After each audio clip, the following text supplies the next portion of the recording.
మా పారాయణంలో ఒక ఆవిడ కొత్తగా ఇల్లు కట్టుకున్నట్టుంది. గృహప్రవేశం అంతా అయిపోయిన తర్వాత ఏడుకొండల స్వామిది గానామృతం పెట్టుకుంటా అని చెప్పి దండం పెట్టుకున్నట్ట. సరే అయితే అందరినీ పిలిచారు. ఎంత సింపుల్గా చేసుకున్నారంటే అంత సింపుల్గా అన్నా సరే ఒక 25 మంది ముత్తైదువుని పిలుచుకు మాత్రం చాలా బాగా చేసుకున్నారండి.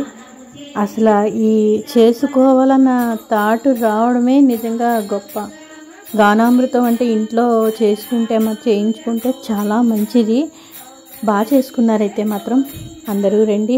నెక్స్ట్ మణిదీపవర్ణం చేసుకుంటాను.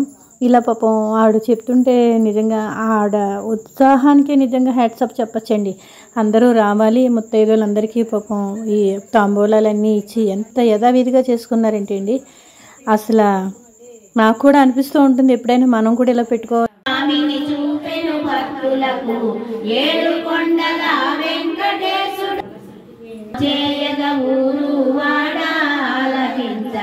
చూచిన వారిదే పుణ్యము కాద, పాడిన వారిదే జన్మము ధన్యం. శనివారము నాడు దానము చేసిన శని దోషము